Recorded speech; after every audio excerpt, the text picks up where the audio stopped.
Ok, me avisan cuando ya puedan ver la presentación.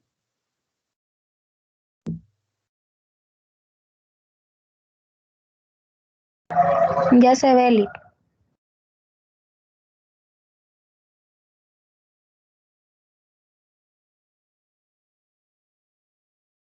Ok, entonces en la clase anterior nos quedamos viendo los giros oceánicos, hablamos de las razones por las que se forman, qué vientos son los que tienen prevalencia en su formación y qué otros factores pues actúan sobre ellos para que tengan la forma que tienen.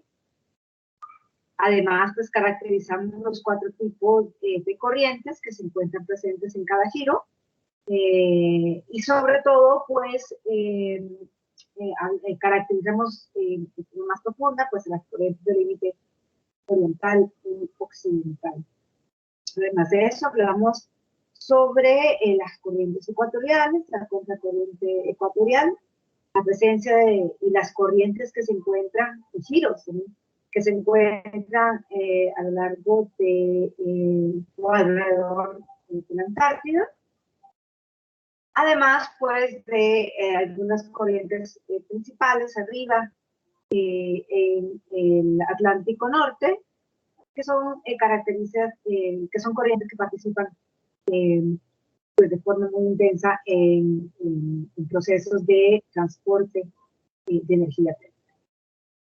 Muy bien, entonces terminamos la clase hablando o empezando a caracterizar lo que es un movimiento ciclónico y un movimiento anticiclónico. Y habíamos dicho entonces que pues que todos los giros que tengan, que vayan, que tengan un desplazamiento con una desviación que vaya a favor del efecto de Coriolis, pues se define que son giros de tipo anticiclónico. Y aquellos que vayan en contra del efecto de Coriolis reciben el nombre de giros ciclónicos. Por eso es que, por ejemplo, sus huracanes también reciben el nombre de ciclones, porque tienen una característica muy típica de los huracanes, es tener un movimiento ciclónico. Entonces, habíamos dicho, ¿verdad?, que existen 5 giros principales, o sea, los más grandes, que son 2 en el Atlántico, uno en el norte y otro en el sur, 2 en el Pacífico, uno en el norte y en el sur, y uno en el Índico. Pero recuerden que también existen giros pequeños, sobre todo pues, en las partes las más extremas nortes del hemisferio norte, en las 3 cuencas, así como 2 pequeños que vimos en la Antártida. Muy bien. Entonces, a ustedes les va a corresponder, pues, a estudiar cada una de las corrientes superficiales que existen a nivel mundial, pero de forma que lo estudien formando, pues, estos giros. Por ejemplo, bueno, el giro del Pacífico Norte, obviamente tiene 4 corrientes principales. Está la del límite occidental, que recibe un nombre, la transversal, que recibe otro nombre, la oriental, que recibe otro nombre, y obviamente pues la ecuatorial, que siempre va a ser pues la corriente ecuatorial del norte o la del sur. Y así sucesivamente para cada giro. Bueno, continuamos entonces caracterizando nuestros giros y explicando qué efecto tiene el hecho de tener pues un movimiento ciclónico y anticiclónico. Entonces, los giros anticiclónicos, en este caso, pues van a ser todos los giros principales que vemos. ¿Por qué? Porque en primer lugar, pues, como pueden ver en la imagen, estos giros van a favor del efecto de Coriolis, dependiendo de la posición en el hemisferio en la que estemos. Entonces, estos giros anticiclónicos, ya saben ustedes, ¿verdad?, que bueno, en el hemisferio sur, en el hemisferio norte, perdón, van a moverse pues a favor de las manecillas del reloj, en el hemisferio sur en contra de las manecillas del reloj. Esto hace que resulten en giros que son convergentes. como pueden ver aquí. Eso significa que, recuerden, en esta ocasión lo que va a ocurrir es que, pues por efectos de, recuerden, la gravedad, por la rotación de la Tierra, por el transporte lento de Ekman, pues se vaya acumulando el agua en el centro de este giro, y esto hace entonces que la termoclina en esas zonas sea más profunda, ¿sí? Y haya acumulación de agua en el centro. En el caso de los giros oceánicos, recuerden que no están justamente en el centro, sino que están más orientados hacia el oeste, hacia el occidente de los giros. Y entonces, el mismo hecho de que la termoclina se encuentre a mayor profundidad, esto hace que entonces procesos, por ejemplo, de ascenso de nutrientes de nuestra capa profunda se hagan muy difíciles, y por lo tanto son zonas de muy poca producción. Recuerden, cuando hablamos de poca producción, estamos hablando de producción primaria. Y por lo tanto se les considera pues zonas desérticas en los océanos. Al contrario, los giros que son de tipo ciclónico están formados pues por agua que o por corrientes que se transportan en dirección contraria al efecto de Coriolis, dependiendo de la posición que se encuentren en el hemisferio. Este tipo de giro ciclónico, pues lo que hace es tener o producir movimientos divergentes, ¿verdad?, que en lugar de concentrar en agua en el centro, lo que hacen es esparcirlo. Y el ejemplo que yo siempre uso en clase, para que ustedes comprendan lo que significa un vórtice ciclónico, es si alguna vez han pasado por los jardines del CB, del edificio de la carrera de biología, ellos ponen mariposas para regar. Y estas mariposas empiezan a tirar agua que no cae en el centro, sino que cae esparciéndose. Esto es porque esa mariposa está adaptada a que el movimiento de circulación sea opuesto al efecto de Coriolis, y eso hace que el agua se expande. Lo mismo ocurre entonces con los movimientos ciclónicos. Los movimientos o los giros ciclónicos siguen teniendo efecto de, pues el efecto de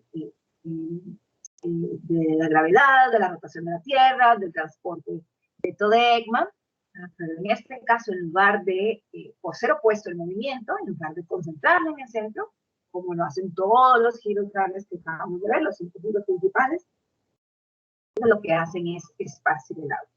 Y en ese proceso de expansión del agua, pues obviamente en esos puntos de ahí, la termoclina va a estar a menos profundidad, va a ser más somera, y también va a permitir entonces que haya un ascenso de nutrientes desde la capa profunda.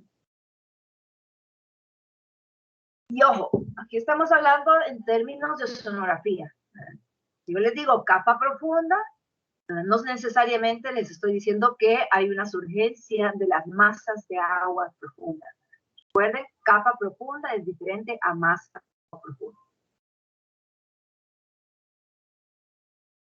Y entonces, con el ascenso, pues lo que ocurre es que pues, aquellos nutrientes que estaban en nuestra capa profunda pueden ascender.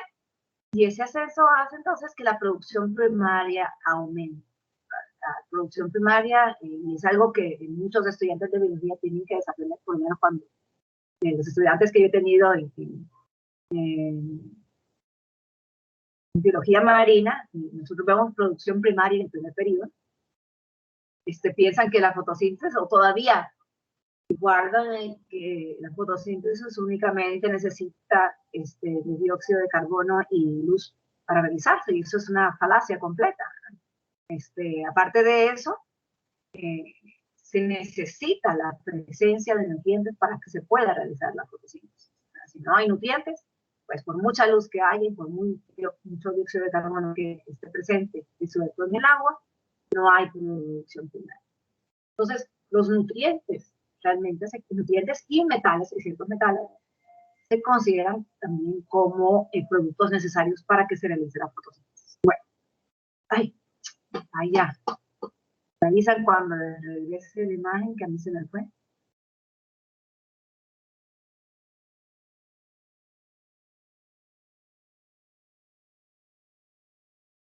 Revisan cuando regrese la imagen, por favor.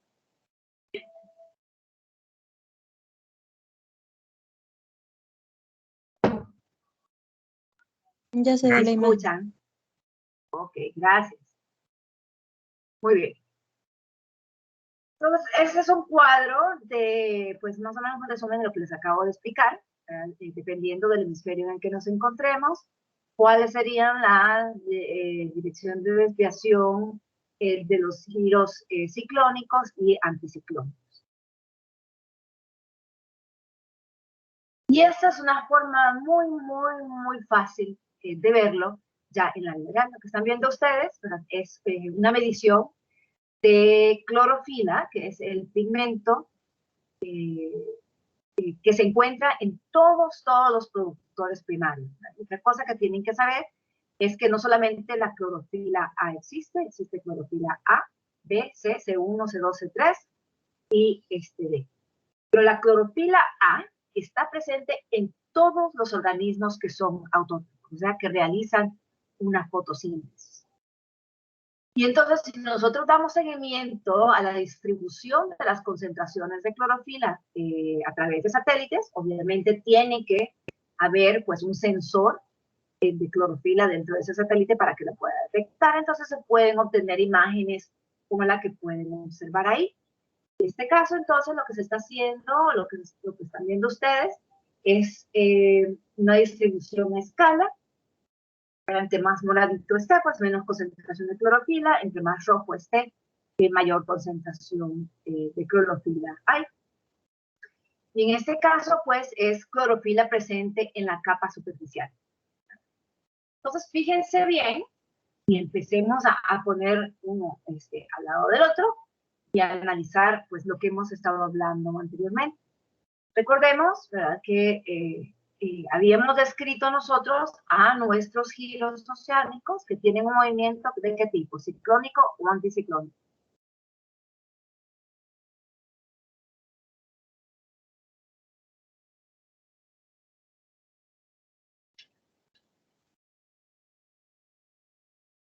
¿Escucharon la pregunta?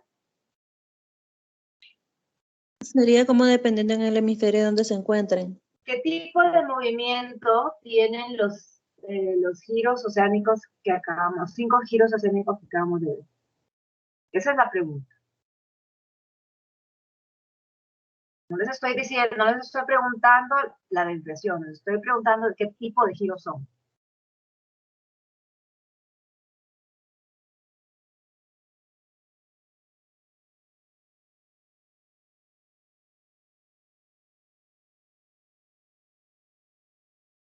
Son giros ciclónicos, Lee.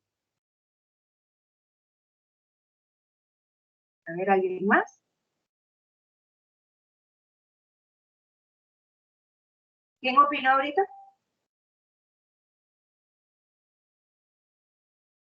Edgar.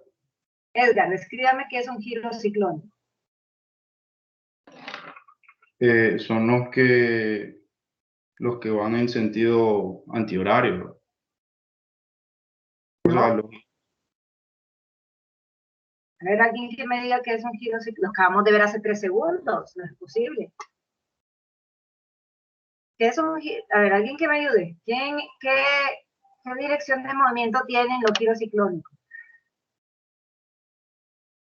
Los giros ciclónicos son los que tienen movimiento en contra del efecto Coriolis. Muy bien, entonces. Ahí quedó muy bien. No sé quién opinó, pero muy bien. Entonces, well, René. Oh, Evelyn. Bueno, entonces, Evelyn, en este caso, ¿qué movimiento, qué tipo de giro son los giros oceánicos? ¿Son giros ciclónicos o son giros anticiclónicos?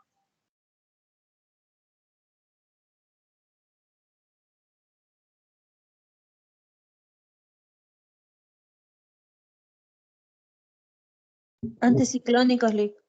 ¿Quién opinó? Jennifer. Muy bien, Jennifer. Son giros del tipo anticiclónico porque se mueven a favor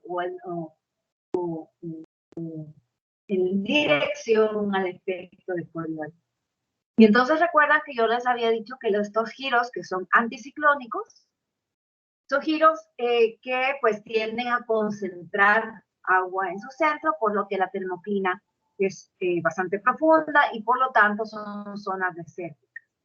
Ustedes en esta imagen pueden identificar fácilmente a dónde están sus giros oceánicos. Fíjense bien, son estas partes en donde la producción primaria es increíble. Y se ven que hasta se ve azulito. Bien azul, azul, bien azul. Aquí están presentes sus giros oceánicos. Sí, a donde existan giros con movimiento ciclónico, que los vimos en la final de la clase anterior, pues vamos a ver una alta producción primaria. Recuerdan que al final de la clase anterior les pregunté, analicen los giros que se encuentran en el norte, o bien al norte de la cuenca del Atlántico y el Pacífico. Y terminamos discutiendo de que tienen movimiento ciclónico porque las corrientes se mueven en esos puntos de ahí en contra de la fuerza de Coriolis. Y entonces eso hace que en estas zonas de aquí arriba, donde tengo mi puntero, pues haya una alta producción primaria.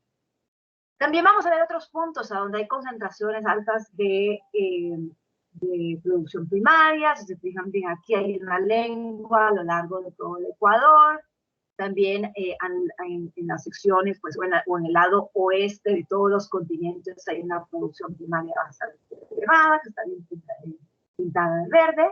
En la Antártida también, y esto se da porque recuerden, aquí hay una zona de divergencia entre dos corrientes, la corriente circumpolar antártica y la corriente polar, que hace que haya una surgencia de nutrientes de la capa profunda. También vemos estos puntos rojos, vamos a obviar los puntos rojos que vemos en la parte continental, pero esos son lagos.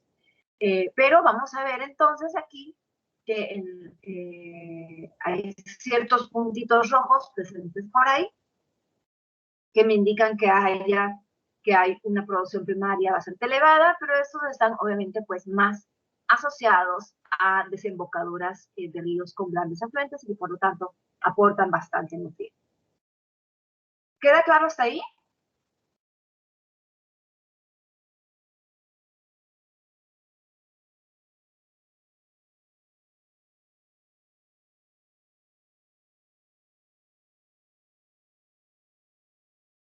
Continúo entonces.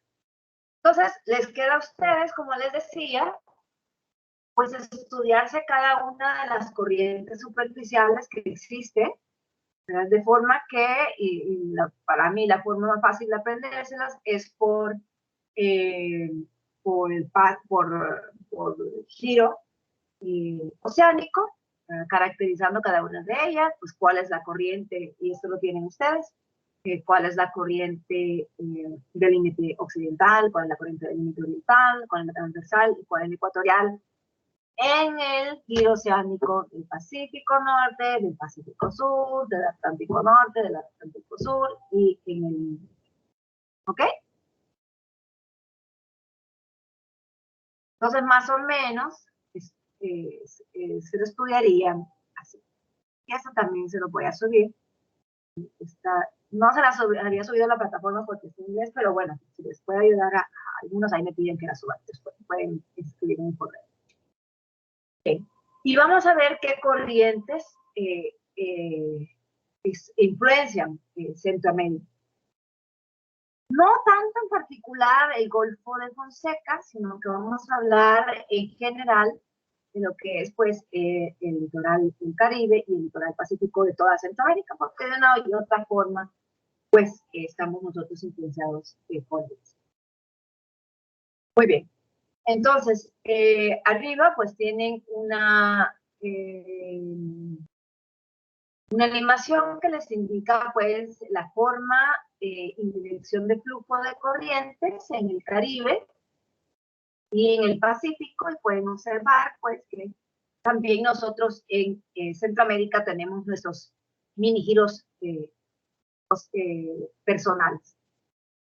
Entonces, la corriente marina ecuatorial en el Atlántico lo que hace es pues penetrar el Caribe por dos puntos específicos.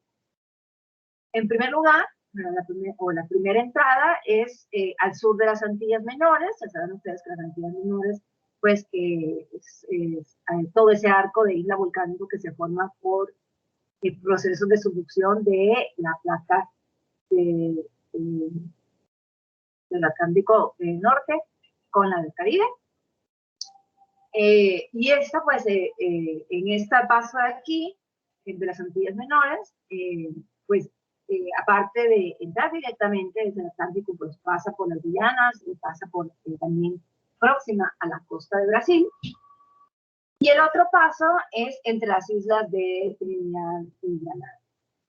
En este caso, este flujo recibe el nombre de corriente del Caribe. Y esta corriente del Caribe, pues prácticamente atraviesa toda la cuenca del Caribe, desde el norte de Colombia, entra, bueno, pasa por todos los países de Centroamérica, pasa por el pasaje de Yucatán, entra al Golfo de México y luego sale por la península de Florida. La corriente, pues, más meridional, que penetra por Trinidad y Tobago, va a circular, pues, por la costa de Sudamérica hasta Costa Rica y Panamá, que está por acá, y va siguiendo mi cursor, y va a formar, entonces, nuestro giro ciclónico panameño. Esta zona de aquí es una zona, pues, bastante nutrientes, es muy diversa, por lo que es una de las razones por las que Costa Rica tiene, por lo menos en la parte del Caribe, una de las zonas marinas más diversas, junto con Panamá, un poquín Nicaragua. Y entonces, bueno, se forma este giro que es permanente. Luego, pues, de este mismo giro, pues se desprende un poco de flujo a la altura de Nicaragua, que luego, pues, se une a la corriente principal de Centroamérica y se incorpora al Golfo de México, para luego salir por la península de Florida y sumarse a la corriente del Golfo, ¿no? Todas las corrientes de transporte de temperatura más importantes, como habíamos hablado anteriormente.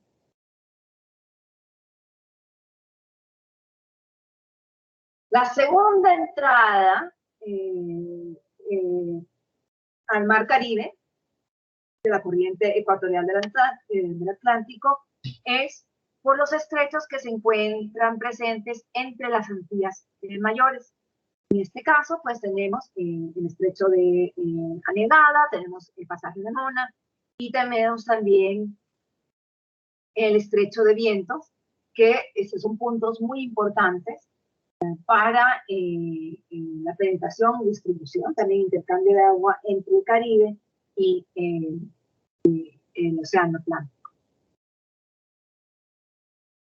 Muy bien, entonces este sistema, como les decía, vimos aquí, pues la corriente ecuatorial entra, pasa cerca de Centroamérica, Sudamérica, perdón, se une con la corriente de Guyanas, entra al Caribe y recibe el nombre de corriente del Caribe, entra al Golfo y aquí pues da su vuelta y sale por el estrecho de la península de Florida. Una vez que sale de Florida, se une, como les había dicho, a dos corrientes más, a la corriente de las Antillas y a la corriente de Florida, para formar la corriente del Golfo, que continúa transportando agua,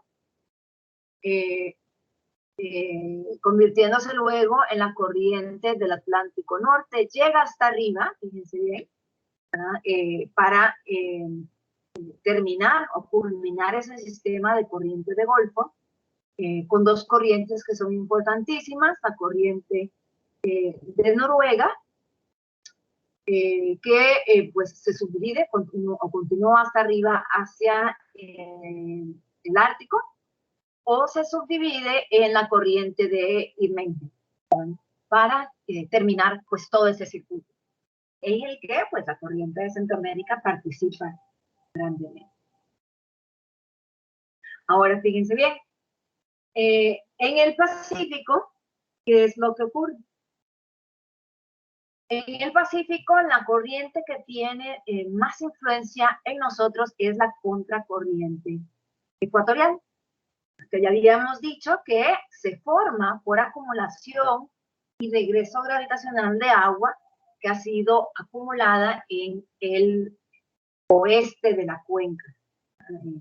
Esta corriente, esta contracorriente ecuatorial está súper bien marcada en el Pacífico y es un poco más ambigua en el Atlántico, pero siempre está presente, igual que en todas las cuencas.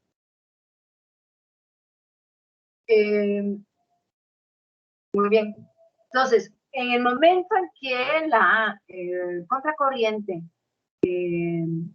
ecuatorial pues empieza a desplazar, esto significa que la contracorriente pues también trae corrientes que influyen toda la parte del Pacífico de Centroamérica. Ahora, puede influir también entonces en la certificación de nuestro Golfo de Fonseca. Entonces, generalmente, ese proceso de recorrido de la contracorriente ecuatorial, pues se hace, tiene un desplazamiento entre más o menos unos 15-20 kilómetros por hora, por lo que generalmente, después de haber iniciado su recorrido de retorno, llega a Centroamérica. Entonces, fíjense que esta corriente tiene pues sus características también principales, que está influenciada directamente con lo que ocurre en procesos de El Niño y de la Niña. Bueno, entonces, fíjense bien aquí. En condiciones normales, entonces, esa acumulación que es creada por la zona de convergencia intertropical y que mantiene pues una inclinación prácticamente del océano y que recibe el nombre de una pendiente hidráulica a lo largo del Pacífico, y la pueden ver en la imagen de aquí, toda esa agua acumulada por influencia de los vientos alisios, que es del lado oeste de la cuenca del Pacífico. Entonces hace que, pues, en esta zona de aquí, no sé si están viendo mi cursor, en esta zona de aquí, la termoclina, esta línea roja indica la termoclina, se va a encontrar normalmente, o en periodos normales, se encuentra a mayor profundidad en el lado oeste de mi cuenca en comparación con el lado este, o sea, en la parte de Sudamérica. Y este es un proceso normal. Esto hace entonces que, pues, estas zonas tengan sus características de temperatura superficial del agua, de nivel del mar en ambas costas. Por lo que, en el lado donde ocurre la acumulación, las aguas tienen una característica de ser más cálidas, como les decía, la termoclina es más profunda, el nivel del mar, pues en el occidente, es más elevado que en el oriente. Y en el oriente nosotros vamos a encontrar, pues, una capa superficial de agua con temperaturas superficiales que son un poco más frías. También en esta zona de aquí encontramos la termoclina más cerca de la superficie, y esta zona se caracteriza por ser una zona de afloración. Ya vamos a definir qué es afloración. Una zona de surgencia de nutrientes de la capa profunda. Estas son condiciones normales. Cuando los vientos alisios pues soplan con la intensidad que se debe y en la dirección que se debe. Pero en algún momento, y no me pregunten por qué, existe una reducción de la intensidad de los vientos alisios, por lo que se debilita pues, la intensidad, la velocidad de las corrientes ecuatoriales norte y sur. Y si este periodo es más largo que 2 semanas, entonces lo que hace es que esa pendiente hidráulica deje de formarse. Esa acumulación de agua en el lado oeste de nuestro Pacífico deje de acumularse y por pura gravedad todo lo que estaba acumulado empieza a regresar. En este caso, entonces, la deformación del nivel del mar, con este domo que se va formando de toda la acumulación que se regresa por pura gravedad. Recuerden que antes estaba inclinado, deja de ser inclinado, se regresa todo, y hace entonces que, pues prácticamente la posición de nuestra termoclina vaya cambiando a lo largo de esa lengua. Y entonces, este estado da inicio a la formación de una onda de Kelvin. Una onda de Kelvin es esto que ven aquí.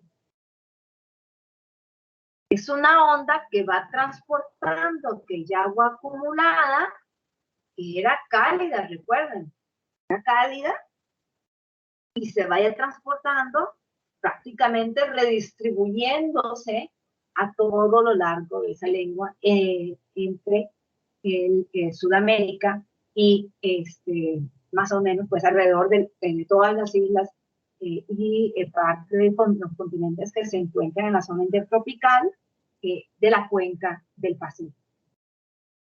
Y entonces, ¿qué hace esta onda de Kelvin? Aparte de traer aquel montón de agua consigo, lo que hace es también llevarse, pues, la temperatura superficial, sí, hay acumulación de nubes. Sí, pero siento que tendría que disponer de tiempo. Tendría que... No sé si están hablando conmigo o están teniendo una conversación personal. Les voy a pedir que si no es para la clase, pues apaguen su micrófono. No, un año, Dios. Por eso mismo, porque a veces... Y a mí a veces me entra la crisis de que me desaparezco literal 1 o 2 meses, entonces, adiós, no existe. Y ahí se me cortó la clase o es que dejó de hablar.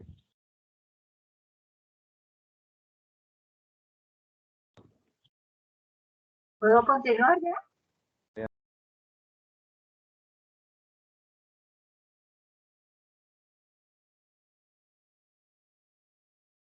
¿Podemos continuar?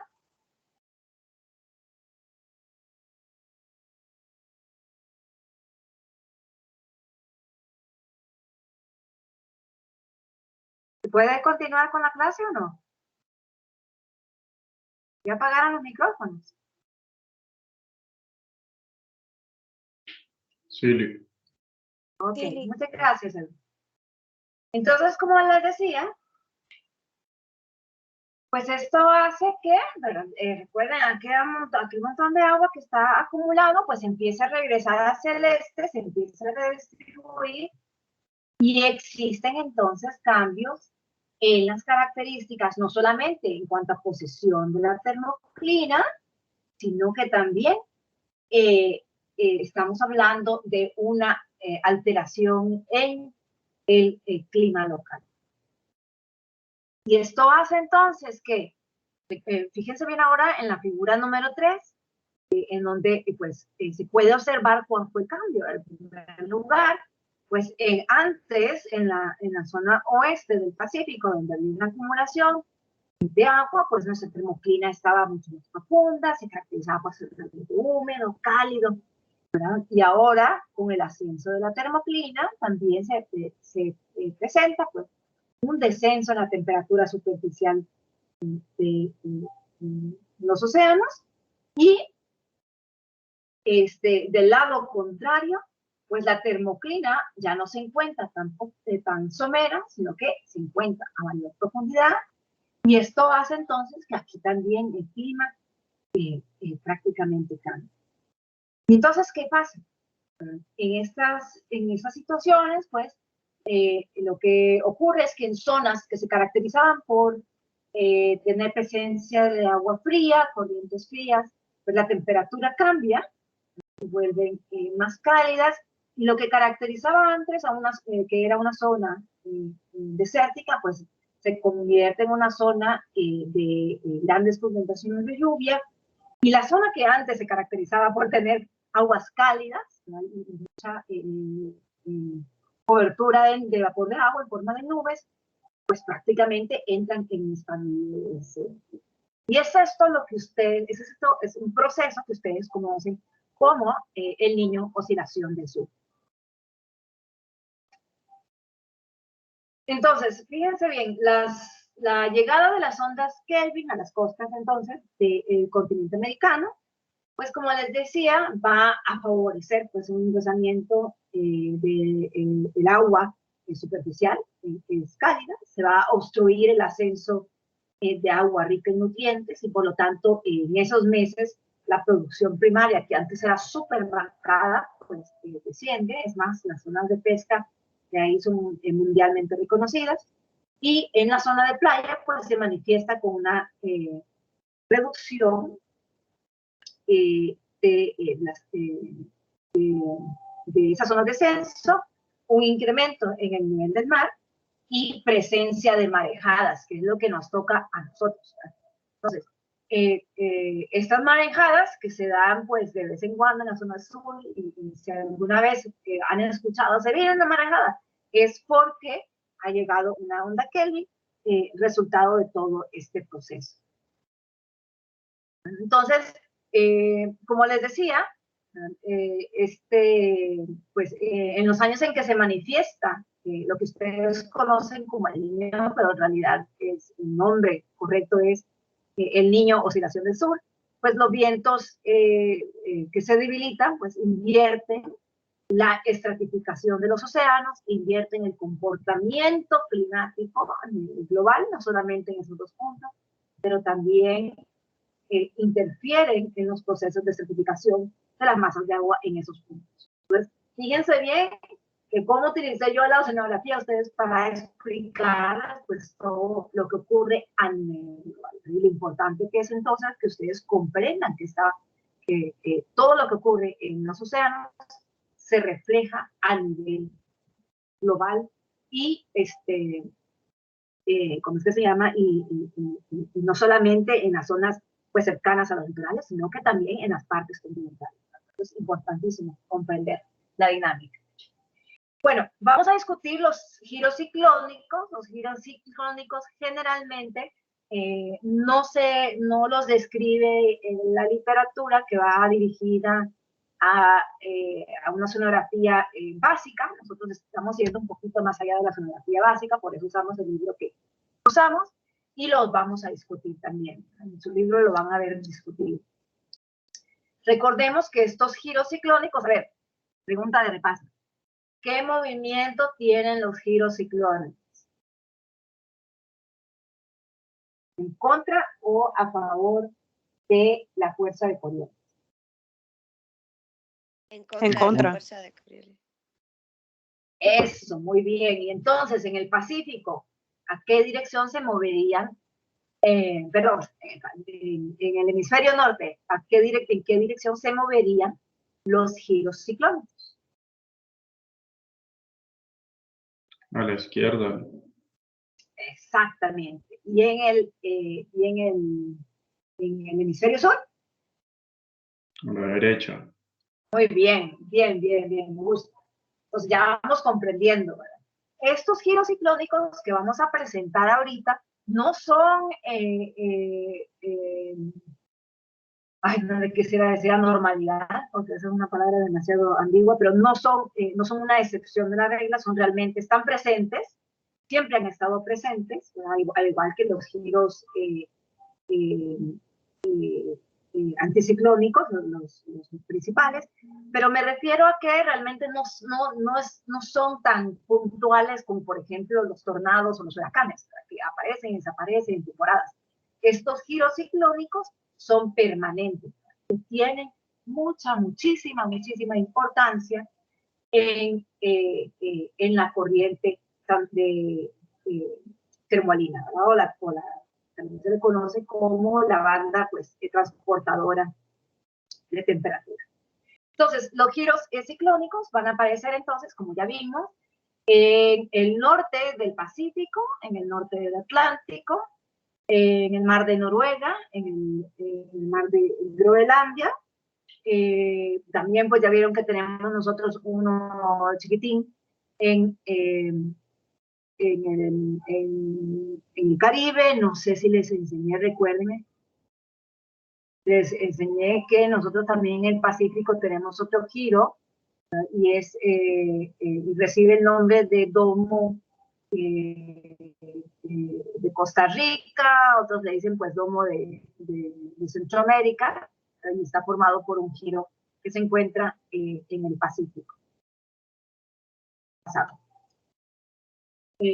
Bueno, estos giros que son ciclónicos y por su posición, ¿verdad? Con respecto a la latitud en la que se encuentran, se pueden denominar como giros que son subpolares, ya que son producidos por sistemas de baja presión. Muy bien. Entonces aquí sí me voy a tomar mi tiempito para hablar de esos giros y cada una de sus corrientes que los forman, porque como les decía, pues aquí los vamos a dar un poquito más detalle. Entonces, vamos a hablar primero de el primer giro ciclónico que encontramos en la parte polar del Atlántico Norte. Y este giro está formado por diferentes corrientes. La primera corriente es nuestra corriente del Atlántico Norte, que los voy a circular ahorita, para que se ubiquen, para que vean a dónde estamos. Fíjense bien, la flecha les indica la dirección de flujo. Desde ese momento ya estoy viendo yo que todo ese giro tiene un flujo hacia la izquierda, por lo que es ciclónico. Tenemos nuestra corriente de Noruega, que también la voy a circular en este momento, que transporta pues agua que es relativamente cálida hacia el norte a lo largo de Noruega. Teníamos la corriente del este de Groenlandia, que va por acá.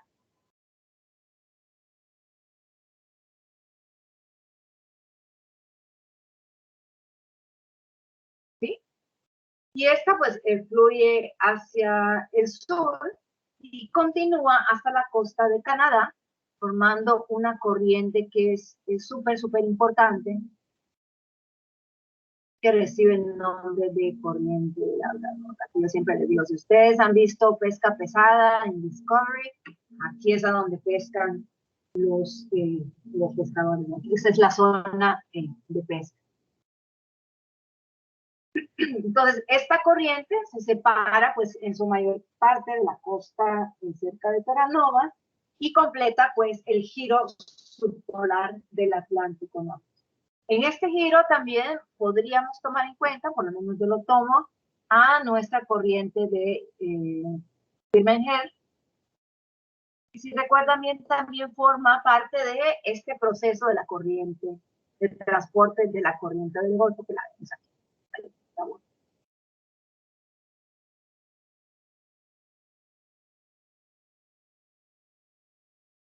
En el Pacífico también tenemos un giro subpolar, está por acá, perdón, por acá, actividad.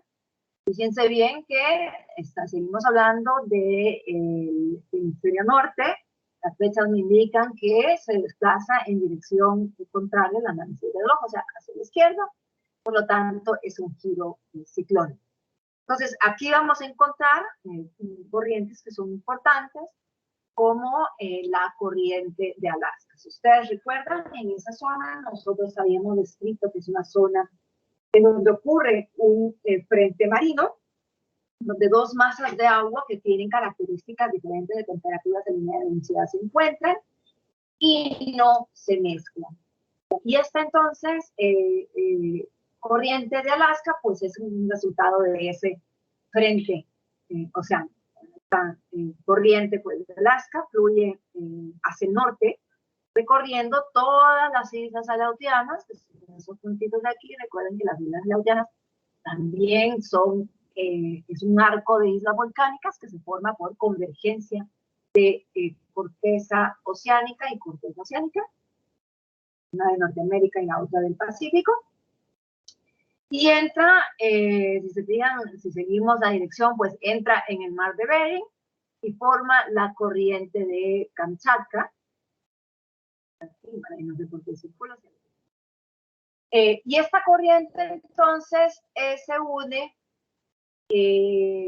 fluyendo hacia el sur con la corriente de Oyashio y la corriente, y la corriente del Pacífico Norte.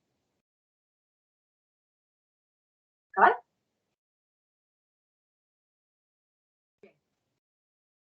Aquí está lo que les quería enseñar.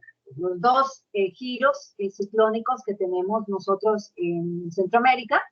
El primero ya lo habíamos, ¿cómo se llama? Descrito. El primero es pues nuestro giro ciclónico panameño, que ya hemos dicho que se formaba por el desprendimiento de corrientes de la corriente de Centroamérica. Y el segundo, pues, está aquí, como pueden ver, pues, es el domo de Centroamérica, o también le dicen el giro centroamericano, entonces dicen, bueno, picos le dicen el domo de Costa Rica, obviamente. Y son zonas, como les decía, pues, que son altamente productivas. Ahí pues les enseño ¿cómo es que se llaman? Los límites de nuestro golfo, de nuestro domo o giro de Costa Rica o giro de Centroamérica, como pueden mencionar ustedes.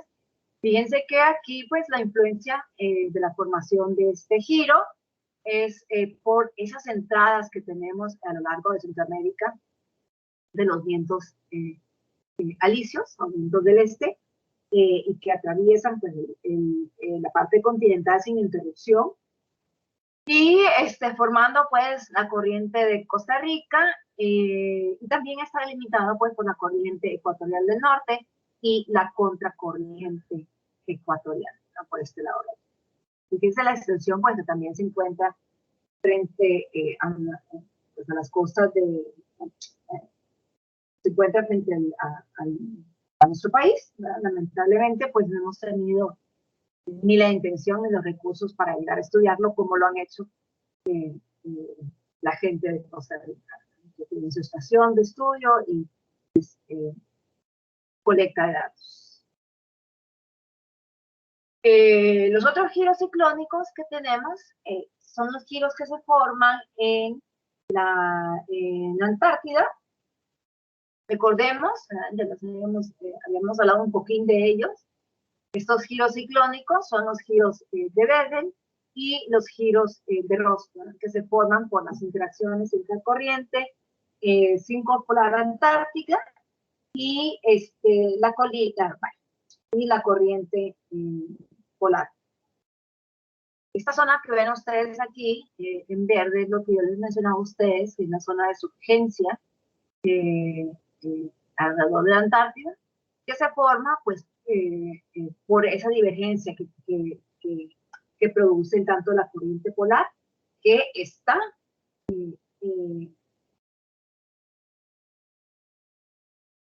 influenciada, esa es la palabra que estaba buscando, influenciada por los vientos polares, y la corriente circumpolar antártica, que está influenciada por los vientos del oeste. Y algo bastante particular es que estas corrientes prácticamente tienen una dirección opuesta.